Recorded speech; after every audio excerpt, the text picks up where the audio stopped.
Yo. Thank you for tuning in to another episode of The Culture. It's been a little minute. It's been probably, like a month since we done dropped something. Fuck are you doing, man?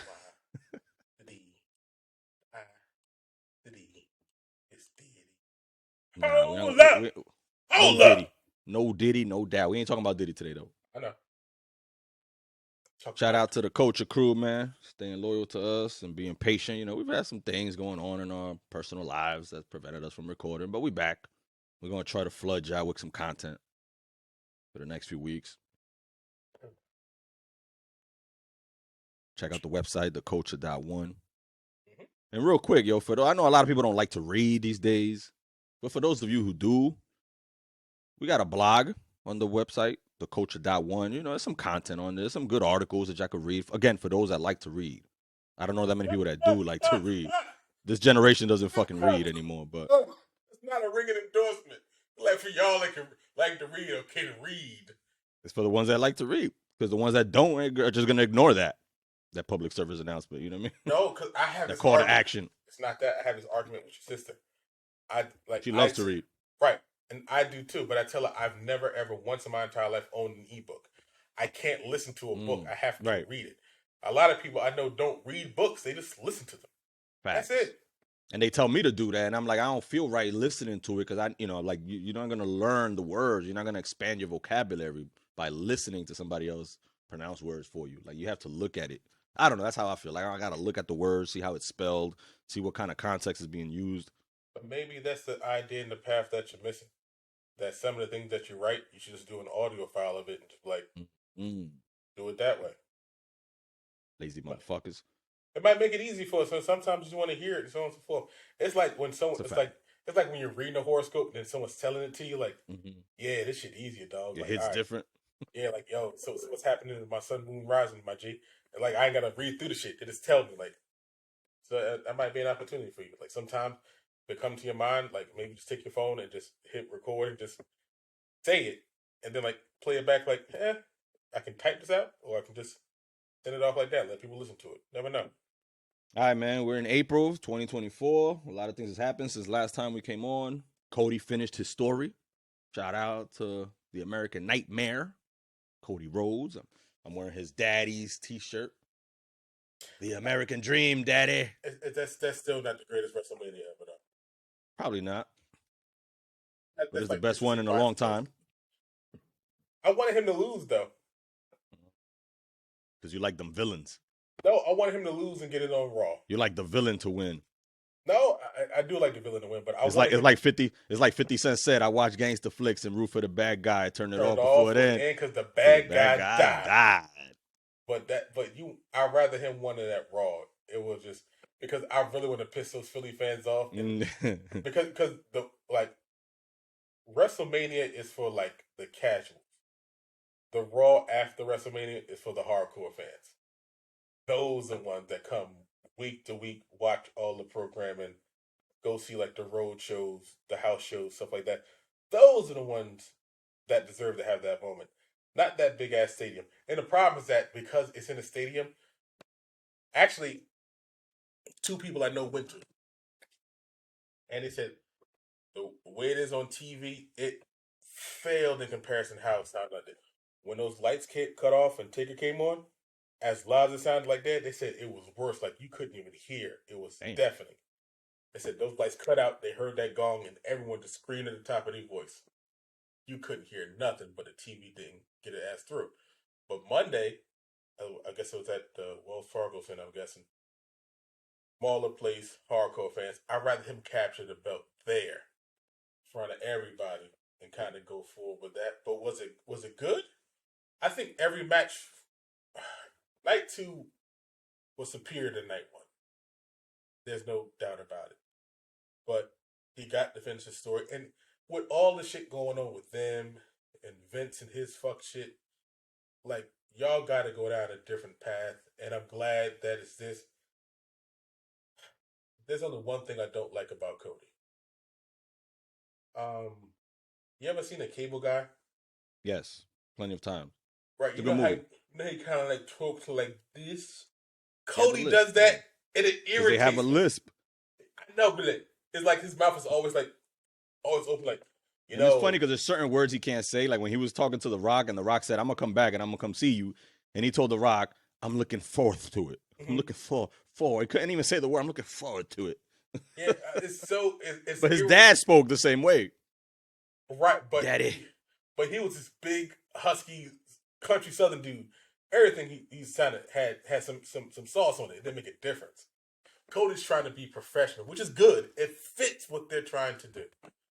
Now I just want to see how, if can he carry the crown, because I know what you're saying about bad guys, but what Roman had been doing for the past 2 years is 3 years is trademark defeat.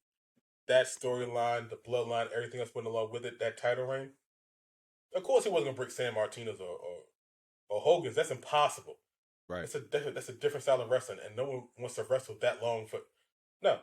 But to have that storyline carry pretty much professional wrestling for the past 3 years, and now it's over, and I don't think it's over. It's just going to go a different route. But kudos to everybody across the board: Rock, Roman, Cody, Triple H, Seth who gave his body. Like once Seth is healed, like yo, Cody, we gotta run that fair one. Like I'd had your back for like 2 months, bro. I've been beat up. Get a title shot immediately, son. Yeah, ASAP. Like we ain't doing no tournament. You giving me a shot. I had your back. You owe me one. Here's my one. I'm cashing this in right now. That was a great cash in by Damian Pierce. Damian Priest. Priest. I said Pierce. He's on the internet. He's been dubbed the bisexual Undertaker, and he's running with that too. He sees the comments and he's like, you know what I mean? He's embracing that shit. Hey, look, man, is he bisexual? I don't know. I think he is though. Why? Because we're making me dress up like that. That mean bisexual just kind of like. I don't know. He's a little moist. He's a little fruity. He's different. That's the whole. I'm not saying that offensively. It is I know, what it is. It just sound that way when you said that. Like you'll little. I've learned not to call no man fruity or gay, anything else like that. What about Diddy? You call Diddy fruity? No, he just the diddler. That's it. But I don't even know what's going on with that. The diddler, ten. like diddle me this, like bruh, get the fuck away from me, Sean, move it. But that's the whole. But with that situation right there, I don't really want to call nobody gay unless they are. I don't want to call nobody bisexual unless they are. Because people like say that shit and they think that they're associated with that. You know, as a perfect person's gay means they soft. Like, nah, you got to remember, you call a grown man gay, and that grown man still beat the shit out of you. Like, just because they gay don't mean that all of a sudden they don't know how to fight. Matter of fact, if you're gay, you probably got to fight more than most regular dudes have to, because someone are trying to test you because you're gay. Therefore, nah, I don't know if he is. Like I said, and Damian Priest is like 6'4" and 255 pounds. He's not the kind of dude you want to check some bullshit like that out your mouth. I wouldn't want to do that. Like, hey, Mr. Priest, nice to meet you, boss. I want an autograph. Say congratulations on your win. Like, and they had the whole like vignettes behind stage. Like he's talking to the press. Triple H hugs him. Rock hugs him. Taker hugs him. Like they all appreciate what he did. Like they think the world of the guy. They think he's good. Like what are you, like a security guard for them before? I think so. I swore it was like a first match a long time ago. Like he was like one of the black shirt security dudes. Like, and now he's a champ. Like you can't beat that. That's great. But all right, man, let's move on to some more serious topics, because we did lose two legendary figures, characters in the past year, or in the past week rather. And I say legendary, both of them are legendary, but for different reasons. And I'm gonna start off with the first one, and I'm talking about DJ Mr. C, who suddenly passed away, radio DJ out of Brooklyn. Our condolences to the family. I remember him from Hot 97, and then recently he was on the Block 94.7. Mm-hmm. The question I'm gonna ask about Mr. C is, what is he gonna be remembered for? What is his legacy? Is he gonna be remembered for discovering Biggie? Is he gonna? And this is gonna sound fucked up. And again, I don't mean no disrespect. Or is he gonna be known for that DJ that got fired from Hot 97 because of getting caught soliciting transgender prostitutes on multiple occasions? You know what I'm saying? Mm-hmm. Does that tarnish his legacy in any way? No. Because you don't have the story of Big without Mr. C. Right. It like Big, everything that you have about his history, everything about his life, everything regarding his career, Mr. C is such an integral part of it. You can't be like, no, they can't leave that part out because you don't have that without him, without that time. Like, he was a good DJ too. Aside from all the other bullshit, he was a good DJ, but he always played Biggie stuff. He always made sure to rep Biggie at the clubs, at the party, on the station. You was always gonna get a little Biggie medley. You know what I'm saying? Or he was gonna introduce a new Biggie song. And for the longest time, I always confused Mr. C with Lil C's from Junior Mafia. I don't know why, especially back in the day. You know, we didn't really have internet or nothing, and I didn't really. You didn't see a lot of pictures of either one, but they were always both getting shouted out by Biggie, right? In interviews and songs, he would always shout out Lil C's or Mr. C, and the names sound similar. Mm-hmm. So I always confused the two. I'm like, which one is which? So Lil C's was from the Junior Mafia, that was his best friend, and Mr. C was the DJ that discovered him. Yes. Two different. So C discovered Big discovered C's. Right. Right. I can see I could be a little bit of a confusing through line. I think the transgender, the transsexual thing is one of them overblown things in hip hop. Like, we just get way too interested and excited talking about who the fuck somebody fucking. Like, I don't. Mm-hmm. I'm one of the people who just doesn't care, but I don't. It just always becomes a thing. And I was always like, so Mr. C likes transgender prostitutes. Nah, I don't care. Like, I didn't really think about it. Like, I just didn't. Like, all right, so the man like prostitutes. It's a lot of people here like prostitutes. Man likes transgender prostitutes. It's a lot of people here probably like that too, but just don't say anything about it. He just happened to be a DJ on one of the highest rated stations in New York City, which makes you one of the highest rated radio stations in the world. So when they know that, everybody knows that, and everyone makes a joke about it. Just didn't care. He always seemed like a really good DJ. You know, he was the finisher, Mr. C. He always had, that midday mix. He always was good at his job. He was always professional and always really, really, really a great radio presence. Like, I'm not saying he's integral to Hot 97, but he's integral to Hot 97 at that time. Because, like I said, that morning show kept shifting because was Ed Love and them there? Yeah. They was there for a while. Star and Buck Wild was there for a while. They kept changing. But those DJs, they stayed Everybody consistent. was there. Angie was there. Angie was, but he was always the consistent one, and he always had something good in it. And the midday mix was kind of hard to hear at noon. Yeah, I'm at fourth period. Mix at noon. Yeah, this is that now. But as you got older, you take a lunch break around then. You listen to radio, you put that on, and so on and so forth. He was not like a mixtape guy, or right. I need to record. He wasn't Clue. He wasn't DJ Clue. No, he wasn't. He wasn't none of those guys. But he wasn't one of the people where I need to record this or watch that. It was like, when you had him on, you had a good time. So rest in peace to Mr. C. Absolutely. Yep. And the other death that took place precisely this week, a couple of days ago actually. I'm talking about OJ. Orenthal James Simpson. And the guy who looks eerily like my father. It was a polarizing figure. And, in the wake of his death, I want to remember the trial, right? The OJ Simpson trial. Because, that trial exposed America's racial divide. And it's 30 years later. It's almost to the day, 30 years later. Has anything changed, right? Has anything really changed?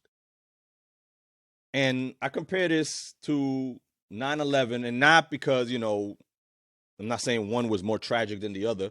I'm just saying it's two memorable, historic, and polarizing and sad events that transpired in American history that you remember. Like, exactly where you were at the time, right?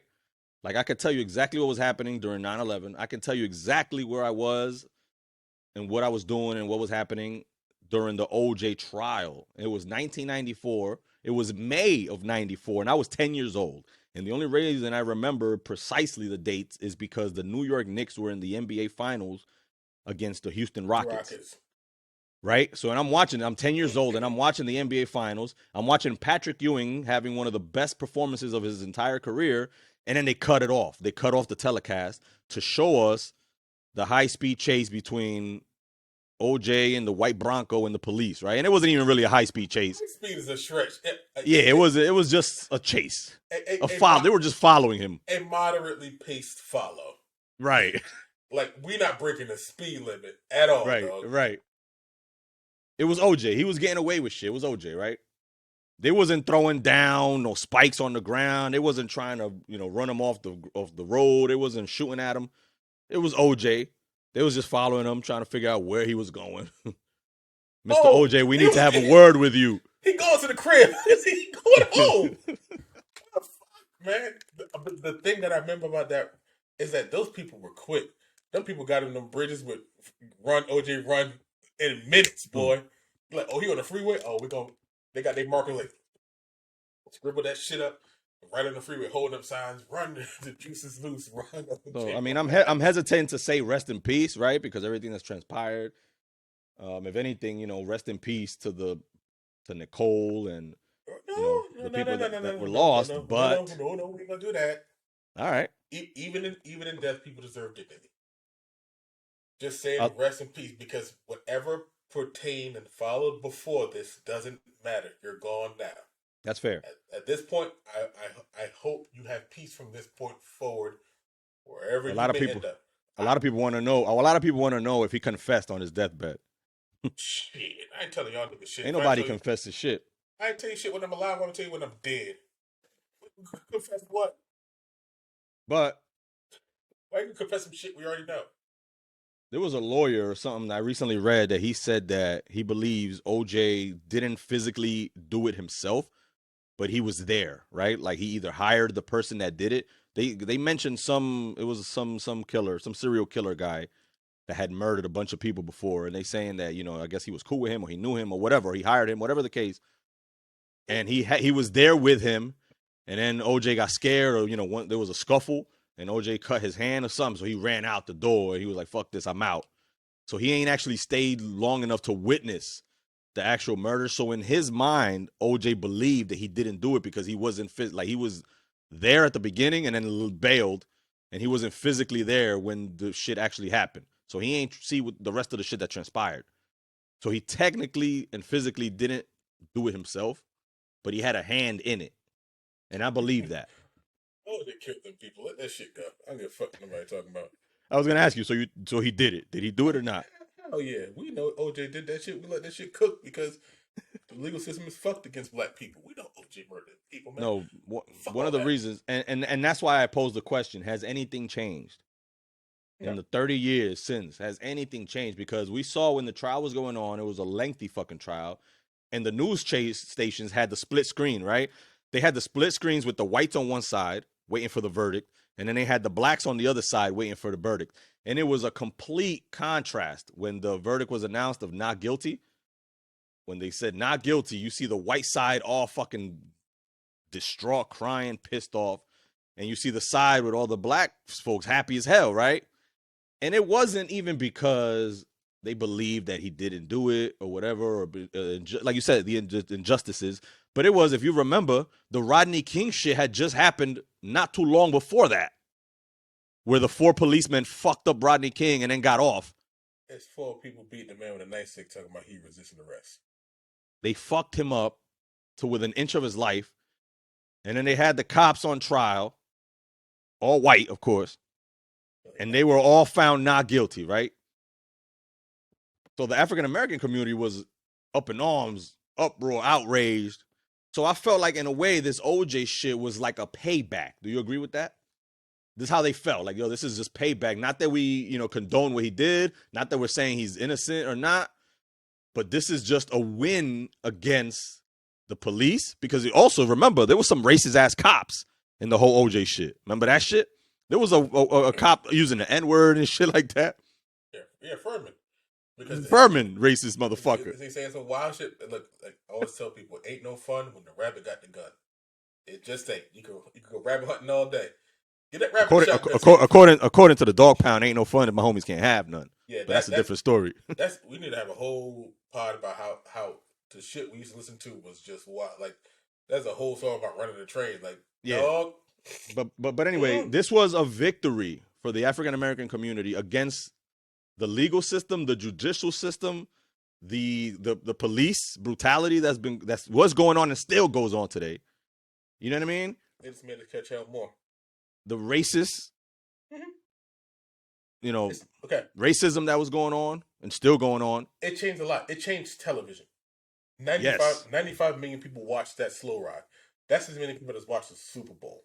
Yes. That literally created almost like reality TV shows. That was the beginning of reality TV. Yeah, and it's in a courtroom every day. You have no idea what they're talking about, but you would come home and watch them talk about legal jargon, all this other kind of stuff. This lawyer, that lawyer, Judge Ito, Clark, Dark, all these people, like people you never heard of. Now they become brand names, home names, and they're lawyers. Yeah. Honestly, that was the rise of the Kardashians. Because that's the first time you ever heard of their pops. Facts. Unless you were in LA, you didn't really know the Kardashians. And they still, 30 years later, they're still getting asked about this. From that. We still wonder if Khloe OJ kid. Facts. The DNA test said no. There was a soap opera actor who recently called into the Michael K show because they were talking about this topic.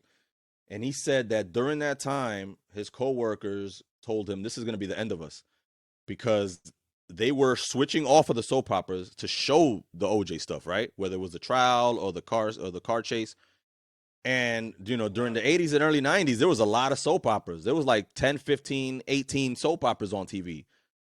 Now there's only like, 2 or 3?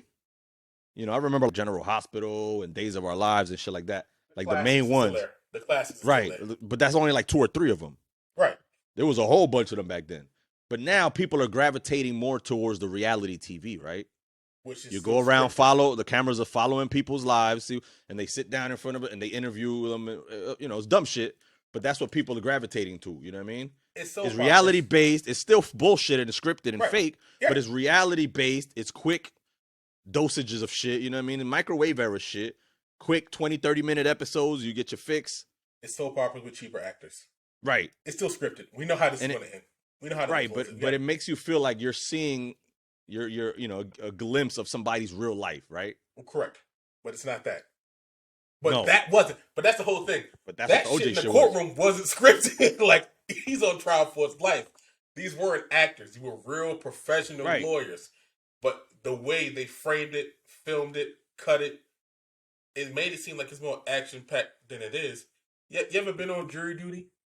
Yes. It's boring as fuck. It is not like you see on TV. It's dull as shit. They made that exciting for no good reason. Talking about legal terms, they're bringing out the glove, they're talking about the blood marks and DNA. Like, okay, another influence trial that the OJ trial had on today's society, period. We had zero fucking understanding or reasoning or idea of what DNA evidence is. Now, everybody think everything involves DNA. The man got his car stolen. Y'all got DNA. Woman got a purse stolen. Y'all get DNA.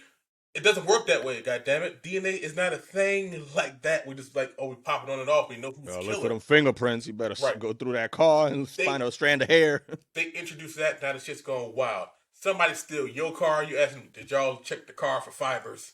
Is there any other hair there besides mine? No, you don't got that kind of testing, but that brought that to the forefront where it's a thing now. Where everything is now DNA based. And it brought out the idea of who are our heroes. OJ was a hero to a lot of people before that shit happened. He's one of the first black sports. He was transcending, he crossed over, you know what I'm saying? The Hertz guy. Good looking African American athlete, beloved by everybody, blacks and whites. Clean cut guy, could do no wrong, actor. And then this shit happens. And then he puts together the fucking Avengers of lawyer squads, right? With the Kardashian, with Shapiro, with Johnny Cochran, and what was the Jewish dude? There was one more Jewish dude. I think he's the only one that's still alive. Alan Dershowitz. He's the only one alive still, right? Everybody else died at that motherfucker. Just I might go broke, but I ain't going to jail. Trust me. and it was strategic what Cochran was doing because he made sure that first of all, he made sure that the majority of the jurors were black, right? There was only 2 white jurors. And only 2.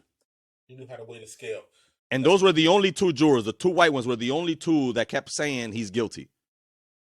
Every other juror who was black was like, nope, not guilty, not guilty, not guilty. And that's why the trial was so long, because they couldn't convince the whites. And they finally did. At the end, the whites got fucking tired of being, hidden away in a hotel for several months. They're like, fuck it, fine, not guilty. Get us the fuck out of here. You know what I mean? Otherwise, that trial would have still been going on today. Who the fuck knows?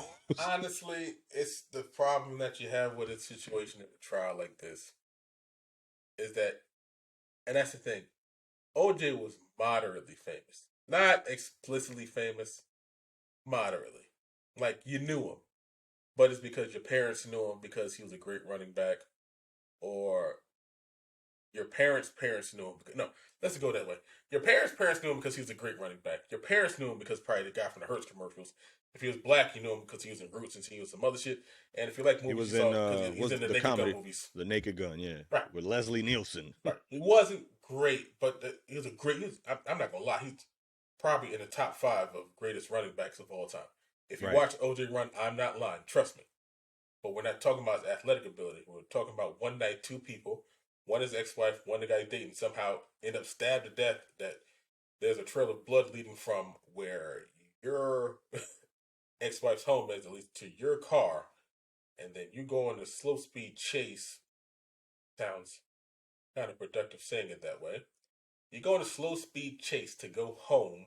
Slow speed chase. Yeah, slow speed chase to go home. Then you go and try for all this other things that are going on, and then in the end you get acquitted, and everything's fine. But it's not fine. You think that OJ will live a quiet ass life after that? No. I think that's his biggest flaw, his vanity. Like, he had to write a book like, I didn't do it, but if I did, the fuck you mean if you did? Sit your black ass down. You just beat a murder rap. Your head pressing the goddamn button. And then you go back, then you go to jail for stealing your own shit. Mm-hmm. I don't get it, though. Like, his legacy is complicated as fuck. But we don't want to admit that, because some people are always like, they're going to clown OJ, but like, the way I feel about him, like, I know OJ probably did that shit, but everything being fair, fuck it. And that's not being cavalier towards the loss of life of 2 other people. Is that, you see, people of color getting railroaded by the system all the time. Getting convicted of murder they didn't do, of drug deals that they had no part of, that for crimes they didn't commit. That they were just bullied and beaten into confessions to have them spend their lives away in jail, and there's no recourse, nothing that can be done about it. So do I feel bad that people lost their lives? Yeah. Do I feel bad that OJ got off? No, I don't. I think it's fucked up that this is what we call justice in our legal system, that a man I obviously think is guilty actually feel good about him getting off for said crime, but that's the kind of system that we built. So when you talk about the legacy of O.J. Simpson, it's very convoluted because there's a lot of things, a lot of ways that people feel about him. If you're black, you're going to feel a particular way. If you're white, you are definitely going to feel a particular way. But what do you do about it? Now that he's gone, it's hard to kind of discuss it in hindsight, because it's like, especially the last couple of years, he's been pretty quiet. I mean, I've heard of him recently because he's been on the Is What It Is show with Cam and them, like during the football season. Right. He's an analyst, but they took a calculated risk saying, like, you know what we'll do? We'll have O.J. Simpson here. Because nobody would touch him. Nobody wanted anything to do with O.J. Simpson. Hell no. Now he's going like, okay, so what concepts do you talk about him in as a kind of a low key, a pioneering black man, or someone who's known for the trial of the century? And, if it don't fit, you must have quit, right? They tried it. But the one takeaway from all of this shit is what I said at the beginning. Don't kill white women? No, like the trial exposed the divide in the country, and all these years later, 3 decades later, not much has changed. No. You see politicians trying to buy, the black vote, and trying to put every news station, damn near seems every time a black, man gets killed by a police officer or something like that, you got the news stations immediately trying to put, whites and blacks against each other because that's what brings the ratings, right? And it feels like nothing really has changed. You hear the rappers are still talking about this shit, and they rap songs just like Pac was 30 years ago, police brutality and all of this, and we still hear, we still see the same shit, except now the difference is that there's more cameras now, right? Everybody has a smartphone. There's more cameras out on the streets. Everybody's a journalist. Everybody's recording some shit. So I feel like we see it even more now. It's always existed, but we see it more now. And I think that's that's an embodiment, a microcosm. The whole O.J. Simpson's trial and the situation as a whole was a whole microcosm of the state of the country, and to this day, it still holds true. So that's Look, I wanted man, to bring up his death as well, but I wanted to talk about the bigger picture that O.J. Simpson had the to do bigger with. picture is you got to be careful with these white women. I'm sorry to tell you that, but that's how it goes, brother. Look, you saw what happened. Look, what's homeboy? Jonathan Majors. Yep, white woman. They get it. They get a man a year probation. He's cool. I don't see his ass getting hired no time soon. Disney, I think, already dropped his ass, right? Yeah, and I had this very discomforting conversation with a black woman at the job. She's like, I really hate to say this, but if he did that stuff to a black woman, no one would have cared. And I'm like, I hate to say that I agree with you. I do, because I know they don't protect black women enough. I think that happened. It would like, and that's a fact. Unless there was video footage, like when Ray Rice punched his girl in the elevator, there was video footage. Everybody was ready to look the other way until the video footage came out. Then you'd be like, okay, we can't ignore it now, right? If there's no video footage, they would have ignored the shit. The video footage of him was him putting her back inside the fucking limousine, him sprint down the goddamn street like he Carl Lewis from trying to get away from her. It was he was like cracking or some shit like that. He picked her up, put her inside the car, with Lewis just sprinting down the street. Look, and funny thing, he was running looking like fucking OJ in a Hertz commercial, just hurdling shit. And that's the whole thing. The whole thing, like you say that things have changed, they haven't. They just find different ways to punish. No. And the thing, like OJ with Jonathan, they make you pariahs. They make you outcasts. Remember before I said until it is what it is, you didn't hear nothing, and I mean really nothing from OJ. But nobody wanted anything to do with him. No shows, no radio, no nothing. Sadly, it's probably gonna have the same thing happen with Jonathan Majors. Unless somebody really wants to take a risk on him, it's gonna be a pariah. We understand you did this. We understand you got operation. We understand you're cool. We understand all things are clear. We want nothing to do with you. The thing that you want to take from OJ is that be responsible for the things in your life that are important and keep yourself out of situations that are not. If you're with someone, make sure you communicate whatever it is clearly. A situation, the problems that it might be, make your life a little bit easier. If you don't, you might end up in situations like this. I'm not saying the lack of conversation ended in someone's death. I'm saying the whole thing was toxic and it just wasn't healthy. That the idea of like maybe paying someone to kill my ex-wife would probably be better than letting her live. Kind of an issue all to itself. But like I said, no matter how you feel about them at this moment, at this point, you ask the person just to be at peace from this point forward, because you never know what this point forward in their life after death going to proclaim. So for OJ, obviously, rest in peace. Rest in peace, Orenthal James Simpson. I hope his conscience was at peace before he passed. You feel me? Oh no, shit, I'm dead. And rest in power to DJ Mr. C, man. The legendary. That's going to be our show today, man. Go in the show notes, man. All the links is in there. Check out our YouTube page. Check out the website. The Culture. Peace.